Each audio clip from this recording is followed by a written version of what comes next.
Assalamualaikum warahmatullahi wabarakatuh. Nama saya Muhammad Rivaldi dengan NPM 4118219123000005 dari kelas Paralel 1. Di sini saya akan menjawab beberapa pertanyaan dari mata kuliah Strategi Belajar Mengajar. Yang pertama, apakah kepanjangan dari RPP? Kemudian, apakah kegunaan RPP dalam dunia pendidikan dan pengajaran? Jelaskan. Nah, di sini yang pertama kepanjangan dari RPP. Nah, RPP itu kepanjangan dari Rencana Pelaksanaan Pembelajaran. Terus juga untuk kegunaan RPP dalam dunia pendidikan dan pengajaran, yang pertama itu sebagai pedoman mengajar guru. Nah, RPP membantu guru dalam mengatur langkah-langkah pembelajaran dari awal hingga akhir, termasuk metode, media, dan penilaian yang digunakan. Ini juga menjelaskan proses mengajar lebih terstruktur dan efisien. Nah, yang kedua ini mengarahkan proses pembelajaran. Dengan RPP, tujuan pembelajaran menjadi jelas. Guru juga menjadi tahu kompetensi apa yang harus dicapai siswa dan bagaimana cara mencapainya.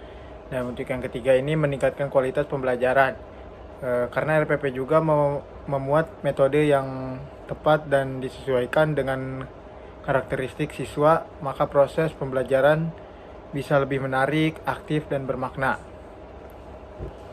Nah, untuk pertanyaan kedua, jika dalam suatu kelas mengalami kendala sehingga situasi harus dikondisikan agar sesuai dengan acuan dalam RPP dan tujuan dalam materi tercapai, maka kemampuan apa yang harus dimiliki seorang guru? Jelaskan.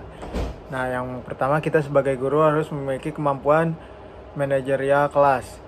Guru harus mampu mengelola waktu secara efisien, menata tempat duduk dan suasana kelas agar kondusif, terus juga mengatur dinamika kelas, termasuk mengendalikan siswa yang aktif, berlebihan maupun pasif. Itu juga bertujuan agar proses belajar dapat sesuai dengan rencana dan semua siswa terlibat aktif dalam pembelajaran. Nah, yang keduanya ini guru juga harus memiliki kemampuan adaptasi dan fleksibilitas. Guru juga harus mampu menyesuaikan strategi mengajar ketika terjadi kendala, misalnya mati listrik, padam, siswa tidak fokus, atau alat praktik tidak tersedia.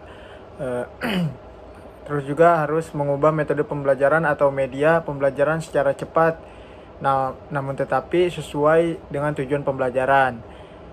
Itu juga bertujuan agar capaian pembelajaran tidak terganggu meskipun terjadi hambatan teknis atau situasional.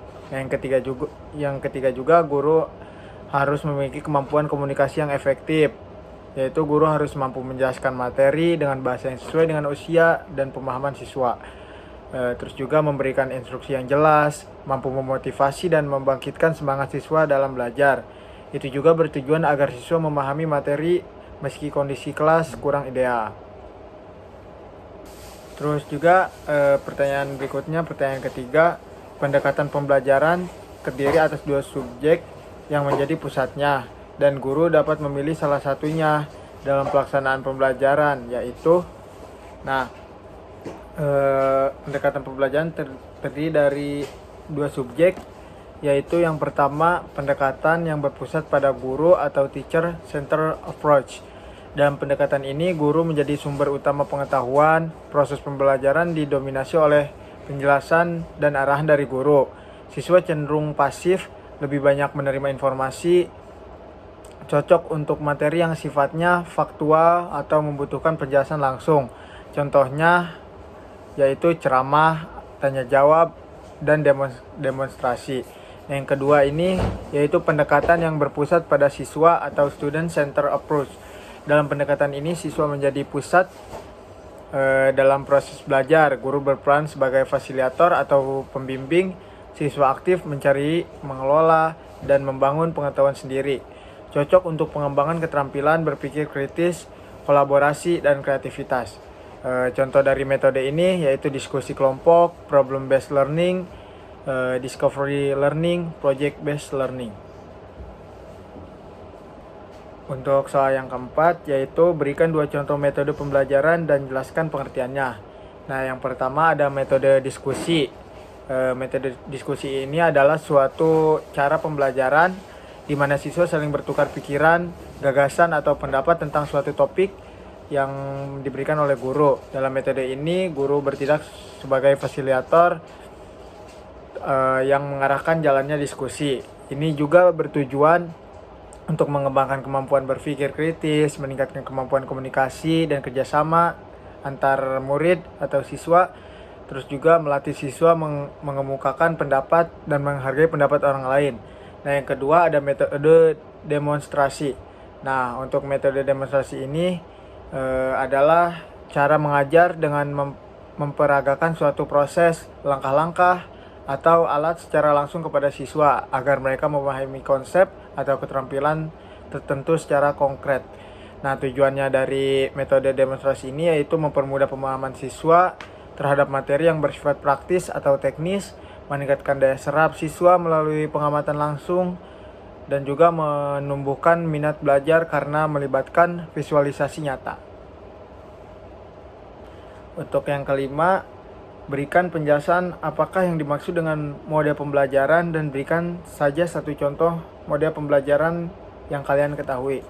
Nah, untuk mode pembelajaran ini adalah kerangka konseptual yang menggambarkan prosedur sistematis dalam mengorganisasi pengalaman belajar untuk mencapai tujuan pembelajaran tertentu. Mode ini mencakup pendekatan strategi, metode, dan teknik pembelajaran secara menyeluruh dan terpadu. Mode pembelajaran memberi panduan bagi guru dalam merancang, melaksanakan, dan mengevaluasi proses pembelajaran agar berjalan secara efektif dan efisien. Contoh mode pembelajaran itu ada mode pembelajaran problem based learning atau PBL.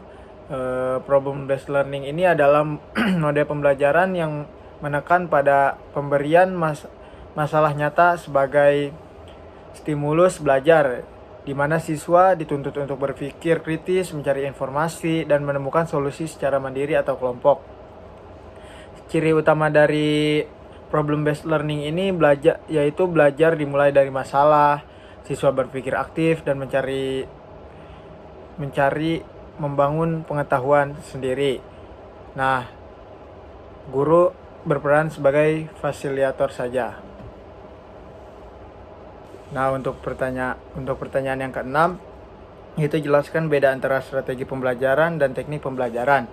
Nah, di sini ada yang pertama strategi pembelajaran. Nah, strategi pembelajaran ini adalah rencana atau pendekatan umum yang digunakan guru untuk mencapai tujuan pembelajaran. Sedangkan teknik pembelajaran adalah cara atau langkah praktis yang digunakan untuk menerapkan strategi tersebut di dalam kelas.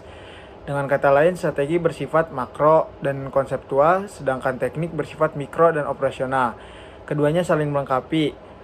Strategi menentukan arah pembelajaran dan teknik menjadi cara pelaksanaan secara nyata di lapangan.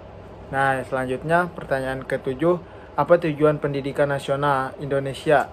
Nah, untuk tujuan pendidikan nasional Indonesia tercantum dalam Undang-Undang Nomor 20 Tahun 2003 tentang Sistem Pendidikan Nasional Pasal 3, yaitu pendidikan nasional berfungsi mengembangkan kemampuan dan membentuk watak serta peradaban bangsa yang bermartabat dalam rangka mencerdaskan kehidupan bangsa, bertujuan untuk mengembangkannya potensi peserta didik agar menjadi manusia yang beriman dan bertakwa kepada Tuhan Yang Maha Esa, berakhlak mulia, serta berilmu, cakap, kreatif, mandiri, dan menjadi warga negara demokratis secara bertanggung jawab. Nah, untuk pertanyaan yang terakhir, yang ke-8, yaitu jelaskan secara lugas dan dapat dipahami perbedaan antara pendidikan dan pengajaran. Oke, yang pertama ada pendidikan. Pendidikan adalah proses pembentukan manusia secara menyeluruh, bukan hanya dari sisi pengetahuan, tetapi juga dari sisi sikap, moral, karakter, dan kepribadian. Contohnya, anak diajarkan untuk jujur, bertanggung jawab, sopan santun, bekerja sama, dan memiliki empati. Bisa terjadi di rumah, sekolah, atau masyarakat, dan tidak selalu melalui pelajaran formal. Tujuannya yaitu untuk membentuk pribadi yang lebih baik, dewasa, dan siap hidup di masyarakat. Nah, yang kedua yaitu pengajaran. Pengajaran adalah proses penyampaian ilmu pengetahuan atau keterampilan dari guru kepada siswa biasanya di kelas. Contohnya yaitu guru mengajarkan cara menghitung, membaca, menulis, menggambar atau melakukan olahraga tertentu. Biasanya terjadi dalam situasi formal seperti di sekolah atau pelatihan. Tujuannya itu agar siswa memahami materi pelajaran dan memperoleh pengetahuan serta keterampilan akademik.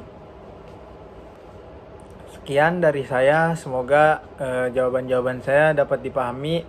Kurang lebihnya mohon dimaafkan. Billahi taufiq wal hidayah. Wassalamualaikum warahmatullahi wabarakatuh.